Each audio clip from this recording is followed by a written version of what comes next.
O que o diabo faz? É bom que seja segredo e que isto diga respeito somente a ele.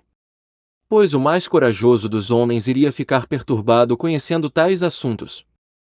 A vila de Buriti ficava numa planície de mata verdejante, havia rios e lagos em volta de suas terras, florestas densas e selvagens circundam todo o vilarejo, que é acessível somente por uma estrada de terra que levava para as terras ao norte e para as terras do sul. Os pescadores atiravam suas redes e anzóis à água. As mulheres lavavam as roupas de seus maridos e davam um banho nas crianças em cima das tábuas. Aquele era um típico vilarejo no interior da província maranhense. Havia casinhas de barro amontoadas próximas do rio, outras eram espalhadas pelo matagal adentro. No monte alto que se eleva próximo ao rio, estava a bela igreja do Buriti, com seu campanário alegre, que ressoava todas as manhãs. A construção da igreja começou em 1888, porém, demorou-se para ser finalizada pela falta de fundos. O término da construção era coisa recente, e ainda estava viva na memória local. Era do saber geral que o militar, Tenente Tomé Vieira Passos, havia contribuído para a construção com uma quantia generosa quando estava hospedado na vila, durante as campanhas militares contra os Cricatis, já há muito tempo. O pároco responsável pela congregação era o padre Alberto Teixeira, um homem simples e bastante instruído, alguém com quem os habitantes da vila gostavam de se aconselhar sempre que possuíam alguma dúvida religiosa. No final daquela tarde, quando o anoitecer caía sobre as florestas e os pirilampos subiam dos arbustos como faíscas verdes, era a hora em que todos se recolhiam para suas casinhas de barro. As esposas de lampião aceso nas janelas esperavam seus homens, que desciam das matas voltando da caçada. Os pescadores continuavam em suas canoas garantindo o pescado da janta. Os moradores se reuniam nas portas de casa para confraternizar e, sentados, conversavam sobre o cotidiano, quais as notícias dos parentes distantes e jogavam apostado partidas de dama e baralho.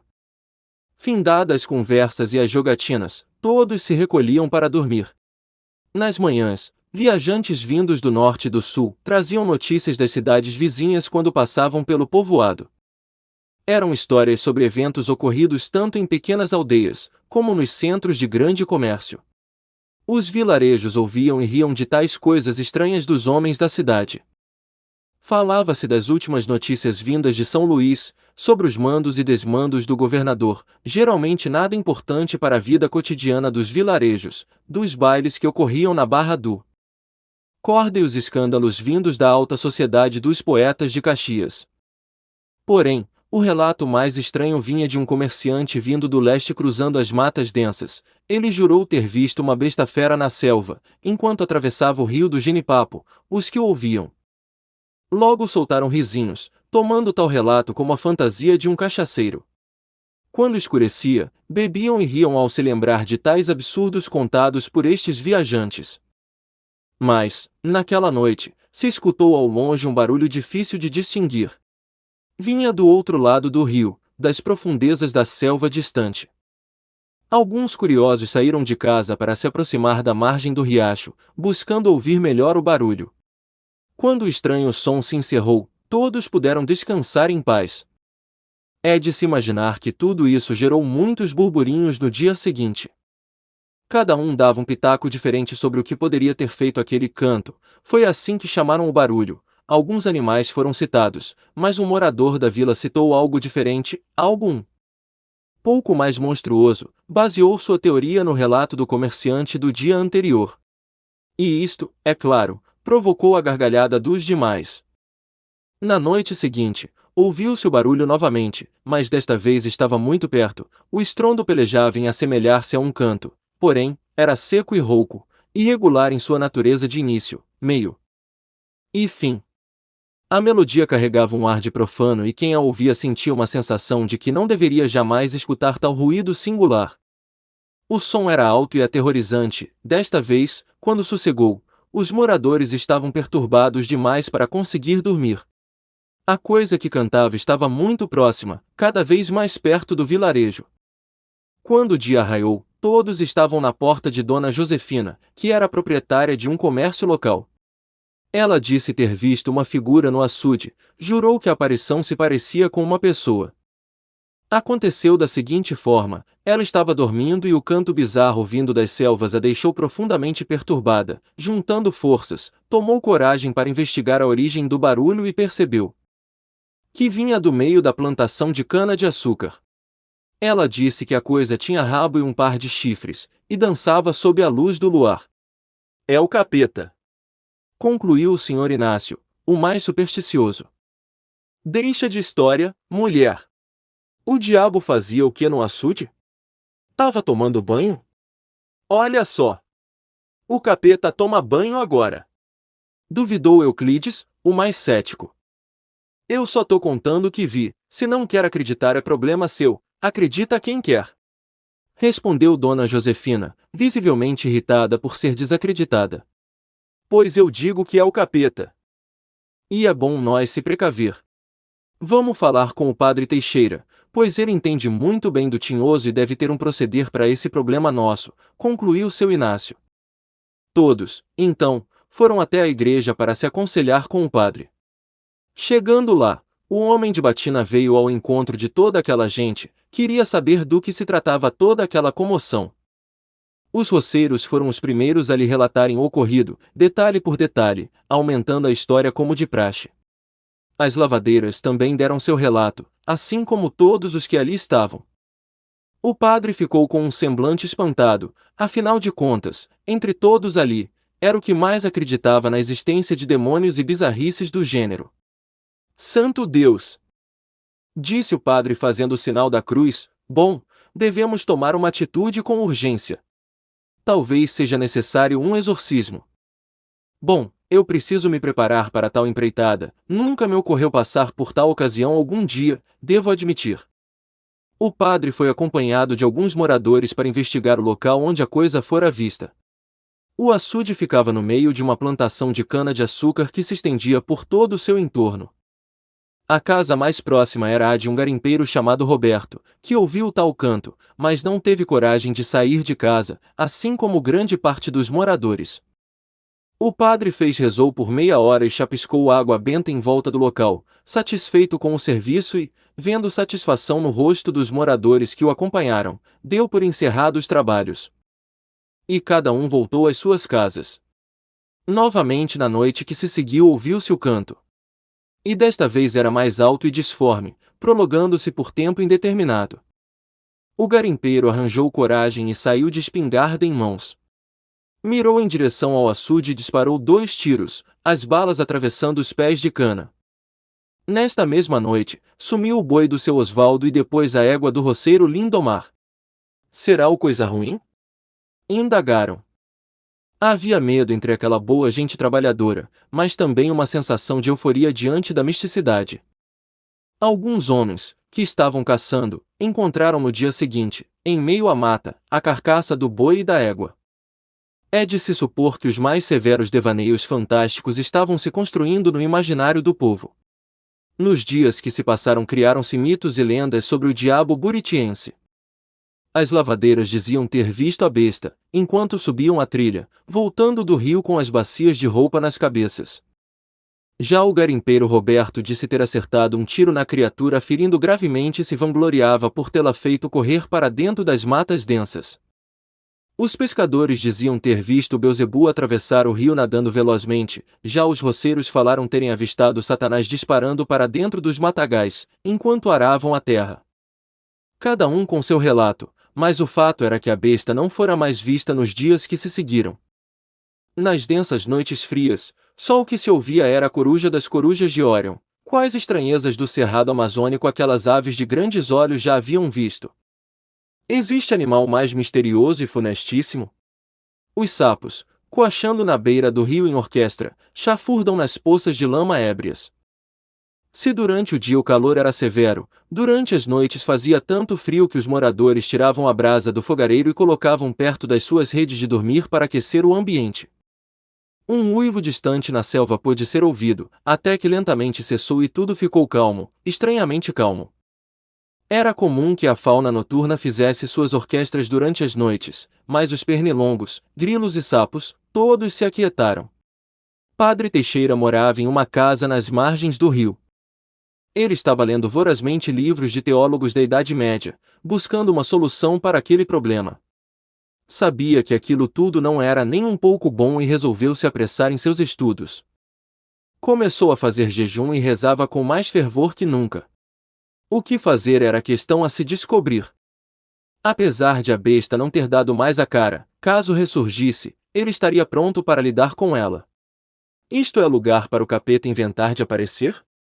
Meu Deus! Pensava ele. A grande dúvida em sua cabeça era esta: será este Lúcifer? Ou um mandado? O que o príncipe do inferno viria fazer nas selvas maranhenses? Quais assuntos ele iria tratar? A luz do lampião iluminava as paredes de barro e a prateleira, com sua modesta coleção de livros católicos que havia trazido da capital. Lia a respeito de diabos, diabretes e sátiros. Para estes estudos relacionados à demonologia, consultava o profano Malleus Maleficarum, que fora muito utilizado entre os inquisidores medievais.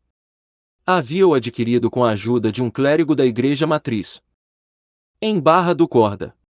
Pagou uma certa quantia para que o jovem sacerdote furtasse o antigo escrito da biblioteca clerical, que era um lugar muito pouco conhecido pelas pessoas comuns.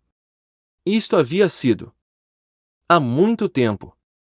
Alberto possuía um interesse lascivo relacionados a conhecimentos proibidos e isto motivara o seu pecado de furto. Entretanto, agora tal livro poderia ser útil, não? Ouviu-se um barulho do lado de fora e o padre deu um pulo da cadeira, seu coração quase saiu pela boca. Foi até a janela na ponta dos dedos e nada viu. É só um carcará, pensou. Estou estressado, essa situação está adoecendo-me. É verdade, sua mente começava a falhar devido à falta de sono. Nunca houve um problema tão grande na história desta pequena cidade com exceção do sumiço daquele garotinho que nasceu adoentado, filho da senhora Cláudia e do seu Osvaldo. Este sumiu ainda bebê, dizem que uma onça entrou pela janela e levou a criança na rede. Este evento causou uma grande comoção entre os vilarejos na época de sua ocorrência, e, após muita procura e nenhum resultado, os pais perderam a fé e partiram. Ricardo da Silva era seu nome. A besta fera sossegou, é verdade. Mas poderia voltar a qualquer momento. O padre Alberto ainda pensava em seu canto nas horas de sono e isto sempre o perturbava. Voltou para sua mesa e continuou seus estudos até o amanhecer, quando pôde, então, ouvir o cantar do galo e os sinos do campanário. Asterisco, asterisco, asterisco. A dona Josefina, vendo o estado do pobre padre, que andava aperreado e pelos tiriços, veio certo dia até sua casa, trazia um remédio caseiro, milagroso para acalmar os nervos, um chá de camomila. Claro que o tema popular no momento era um dos motivos desse estresse que atormentava o sacerdote, pois o diabo buritiense virara moda. O padre deveria dar um basta nessas histórias, pois sempre havia o risco destas fantasias prosseguirem para uma religião e isto era muito perigoso. Na missa de domingo tudo seria esclarecido. Ele tinha preparado alguns argumentos para os fenômenos ocorridos no açude. E provaria para os moradores que tudo se tratava apenas de folclore. Estavam todos tão presos numa rotina repetida que haviam inventado uma lenda urbana para se distrair. Na missa de domingo a igreja estava cheia. Todos estavam ali presentes, curiosos e assustados, céticos e supersticiosos. O sentimento era de ansiedade. As pessoas esperavam do seu padre uma explicação e uma providência. Afinal, quem melhor para conhecer assuntos sobre proles infernais que Alberto Teixeira? Não estudou todos estes assuntos no seminário? Meus irmãos, antes de começar a homilia, tenho que prestar explicações para todos vocês. Não vi necessidade de enviar uma carta ao delegado responsável em Barra do Corda. Pois pelo que pude averiguar por conta própria em relação ao sumiço dos animais, já se sabe que a égua e o boi foram encontrados nas redondezas da vila, dentro dos matagais.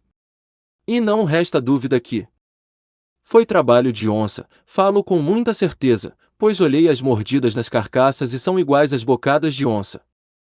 É de se saber que demônios não possuem uma forma física, e sim espiritual, e que não possuem fome pela carne física das feras e dos homens. Devo então concluir que estamos apenas lidando com um animal já conhecido. Estas selvas são virgens, como todos sabem em nosso conhecimento. Sobre esta natureza simplório, a maior parte da fauna é desconhecida. Ao terminar, prestou bastante atenção na reação dos ouvintes. Mas eu o vi. E ele tinha chifres, disse Dona Josefina. Houve um coro de vozes dizendo, eu também o vi. E rabo. Não esqueça do rabo, gritou seu Inácio. Estou ciente de todos os aspectos da criatura, peço paciência a todos. Devemos compreender que nem tudo é o que pensamos ser.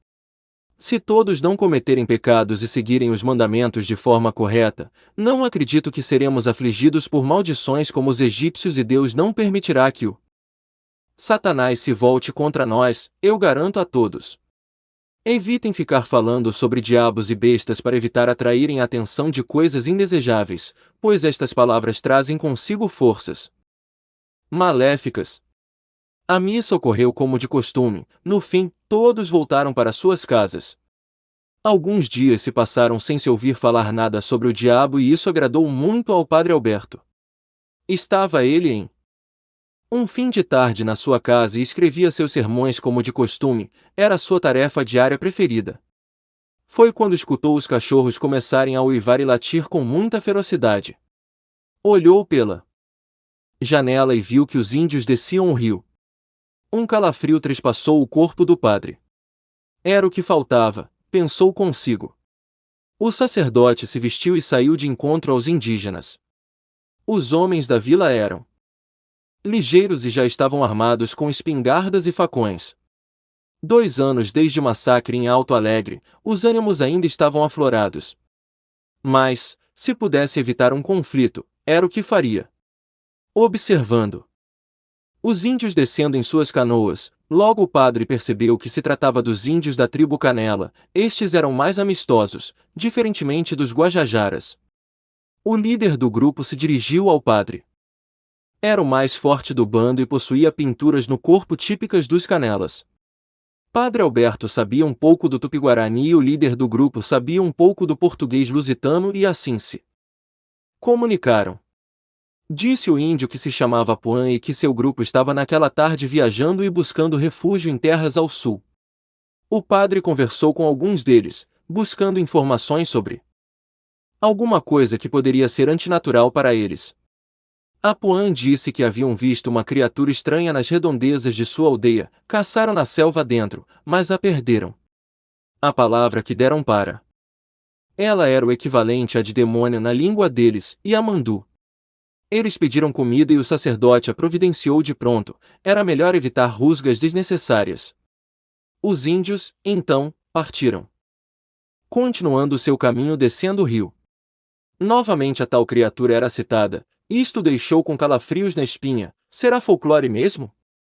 Asterisco asterisco asterisco eis que uma terrível tragédia assola o vilarejo. 2. Homens haviam passado na casa de Roberto para lhe pedir emprestado a espingarda e acharam a casa do garimpeiro completamente revirada. O corpo do homem foi encontrado inerte dentro do açude. Todos acreditavam que ele fora assassinado pelo diabo. Havia na garganta do homem as marcas horrendas dos dedos disformes da besta. O padre agora também compartilhava da opinião geral, agora acreditava que a besta espreitava nas redondezas, pois ele mesmo a havia visto. Viu-a na noite passada, ao final da missa noturna.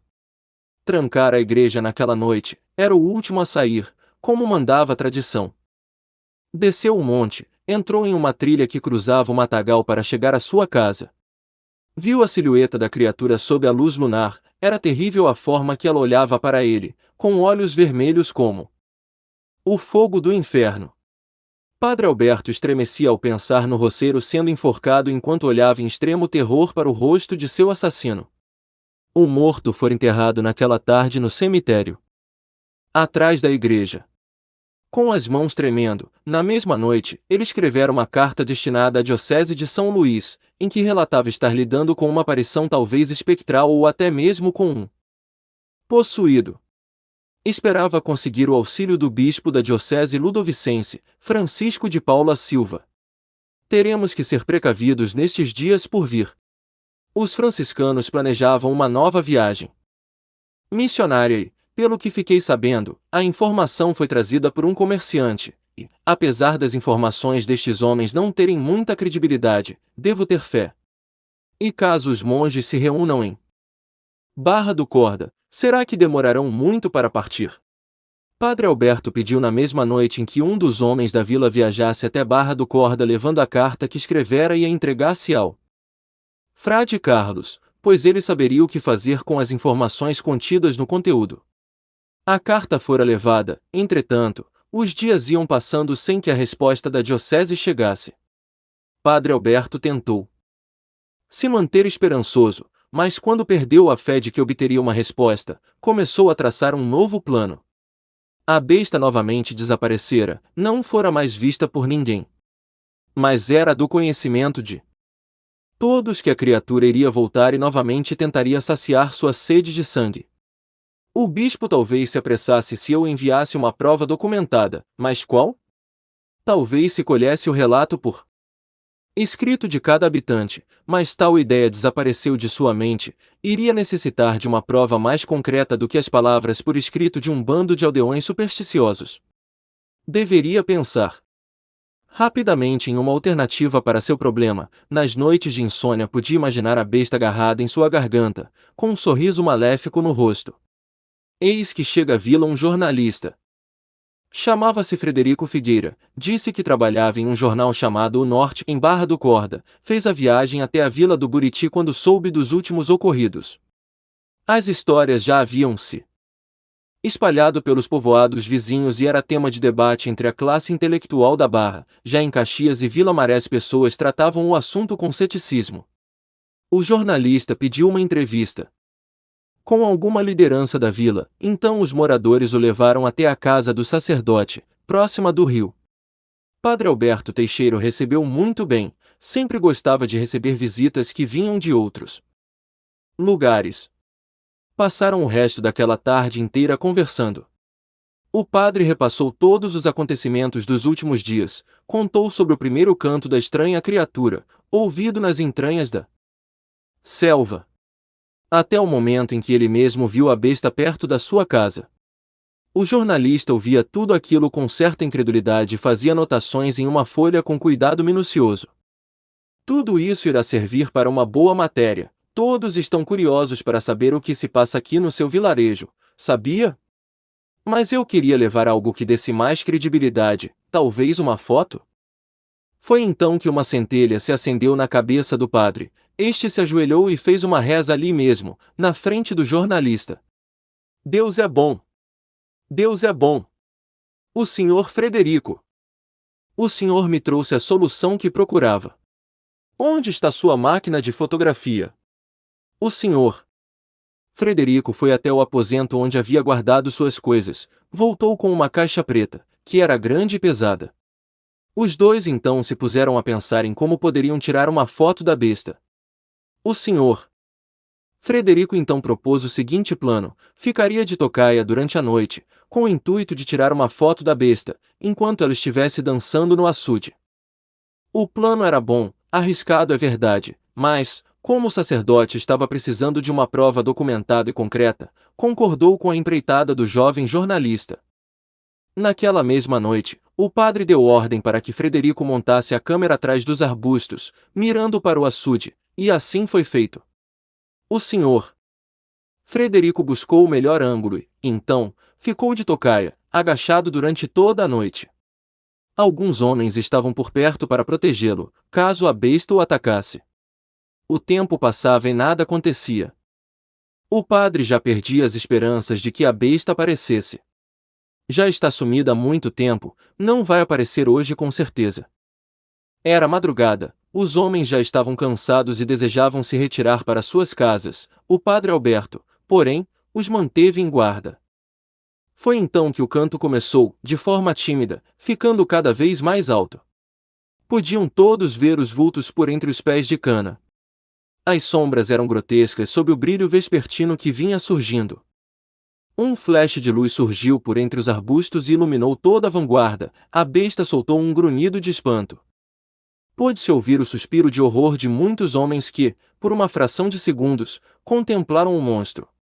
Seguiu-se um berro hediondo e algo grotesco correu para dentro da selva. A quietude tomou conta de tudo, os homens estavam estáticos diante do que haviam presenciado. Durante a manhã, todos na vila estavam ansiosos para ver a tal foto. O Sr. Frederico a preparava com todos os cuidados e técnicas que uma foto necessitava para ser revelada nos aposentos do Padre Alberto. Passaram algumas horas e quando chegava a tarde, tudo ficou pronto. Os aldeões se amontoaram nos pequenos aposentos da casinha do padre. Frederico trouxe a foto com extremo cuidado e a pôs na mesa. Todos inclinaram a cabeça para ver de perto a imagem. Houve então um coral de vozes espantadas. Dona Josefina quase desmaiou, tendo de ser amparada por Euclides. O sacerdote aparentava um grande horror, olhando para aquela figura representada no papel. Sentia um calafrio por todo o corpo. A foto revelava um ser humanoide, é verdade, podia-se distinguir os chifres e a cauda de fato. Não restavam dúvidas que aquilo era o diabo. Despachou o Sr. Frederico no outro dia, pois este já tinha uma boa matéria para o seu jornal, pediu para seu Inácio acompanhar o moço de volta à Barra do Corda, e também incumbiu-lhe de entregar a carta com a foto. Anexada para o sacerdote da Igreja Matriz, Ricardo Magalhães, seu amigo de longa data, ele saberia o que fazer após lê-la. No papel, havia as instruções necessárias para que a foto fosse levada até a Diocese de São Luís. O padre abençoou os dois homens quando partiram no fim da tarde. O desespero começava a tomar conta dos moradores, uma histeria estava prestes a eclodir. O motivo era a besta, ficou mais audaciosa do que nunca. Havia, na noite passada, atacado a casa do pescador Rafael, sua família ficava isolada dos demais aldeões, dentro da selva escura. Os aldeões, ouvindo os disparos, correram em direção à casa. Chegando lá, encontram o pobre Rafael todo estropiado, sua esposa chorava em desespero com um filho pequeno nos braços. Apesar do terror, todos estavam vivos. Rafael contou que o diabo invadiu sua casa entrando pela janela. Ao ver a criatura, Rafael entrou em uma briga feroz com ela. O monstro era mais forte e ele só não morreu por conta de sua esposa, que pegou a espingarda e atirou contra a coisa, que saiu em disparada matagal adentro. O padre, ouvindo aquele relato, não pôde conter o seguinte pensamento: quanto tempo até o diabo entrar de forma sorrateira em meus aposentos e me enfocar até a morte? Então resolveu agir por conta própria, não poderia esperar pelas instruções da diocese. Seu plano era simples, usar armadilha para animais grandes que o tenente Tomé Vieira Passos trouxera de suas muitas viagens, durante as campanhas contra os índios Guajajara ao norte. Ele passava pela cidade e costumava deixar alguns pertences que acreditava serem desnecessários. A armadilha guardada no armazém foram destes pertences, e nunca mais o tenente voltou para buscá-la, para a glória de Deus, pensou o padre. Se reuniu com os homens e explicou-lhe seu plano. Todos ouviram e concordaram, iriam capturar e matar a criatura no dia seguinte. No dia esperado, todos estavam prontos. Era noite de lua minguante e a mata estava quieta, o silêncio era assustador. O padre deu ordens para que colocassem a armadilha próxima às margens do açude, onde a criatura costumava ficar. Deixaram a arataca o mais oculta possível, cobrindo-a com gravetos. Padre Alberto então os espalhou pelas redondezas em pontos estratégicos. Todos os homens então esperaram, alguns com facões em mãos, outros com espingarda e uns poucos com redes de pesca e pedaços de porrete. Ficaram esperando a hora certa de agir e assim ficaram durante muito tempo. O vento noturno balançava a copa das árvores, um vento que trazia o som de um gemido lamentoso. O coração dos homens ficou cheio de temor e tristeza. Foi neste momento que um barulho de metal se chocando foi ouvido, seguiu-se um craque, de ossos quebrando. A besta havia pisado na armadilha, a dor lancinante a fez soltar um uivo de dor profundo, que deixou todos paralisados de espanto. Quando os disparos foram efetuados, já era tarde, a besta correu em direção à vila, o que se podia ver era apenas o vulto de tão rápida que era a criatura. Ouviu-se um grito de mulher vindo da casa de Dona Josefina. Acharam a pobre moça desmaiada no chão, devido ao susto de ter visto o monstro. Ela tentava balbuciar alguma coisa, mas o choque a deixará paralisada. O padre se aproximou para encostar o ouvido próximo da mulher. A besta raptou meu filho, padre. O sacerdote sobressaltou-se, rapidamente repassou o que havia ouvido e viu todos ficarem tão horrorizados quanto ele. Mas para onde a besta-fera levou a criança? Perguntou o roceiro Lindomar. É isto que iremos descobrir. Vamos nos espalhar e procurar a besta, ela está próxima, disso tenham certeza. Senhor Antônio, tome conta de Dona Josefina, dê a ela uma água com açúcar. Voltaremos somente quando encontrarmos a sua criança. Todos se espalharam pelas redondezas, procurando o pequeno. Passou-se algumas longas horas sem que nada encontrassem. Então, ouviu-se um tiro do outro lado da vila. Alguém gritava: ele está aqui. Venham! Rápido! Era o seu Inácio. Correram em direção aos disparos e chegaram nas proximidades da casa do padre. A besta estava do outro lado do rio e levava a criança nas costas. Ele atravessou o rio. Muito rápido, estava com o menino nos braços cabeludos. Disse o velho homem sem fôlego. Pegaram as canoas e todos atravessaram para o outro lado. Adentraram a mata com archotes nas mãos. Ouviu-se novamente um berro medonho, que vinha de mais à frente, das profundezas da mata. Muitos homens ficaram amedrontados, mas os pedidos de socorro da criança os encorajaram a continuar. Atravessaram toda a mata até encontrar uma área aberta, onde a vegetação era rasteira. Ali, na subida daquele morro, disse um boiadeiro apontando. De fato era a besta. Andava com dificuldade, puxando o menino pelos pés, enquanto a criança lutava bravamente para se desgarrar dela. Sob a luz do luar podia-se ver os chifres, o rabo e os cascos da besta horrenda e disforme. Os homens atravessaram a área aberta, o brilho lunar iluminava tudo à sua volta. Um roceiro puxou a arma para tentar um tiro. Cuidado! Atenção com a criança! Alertou o padre, mas já era tarde. Tiro disparado, certeiro. A besta cai ao chão se contorcendo e ruminando palavras sem estrutura.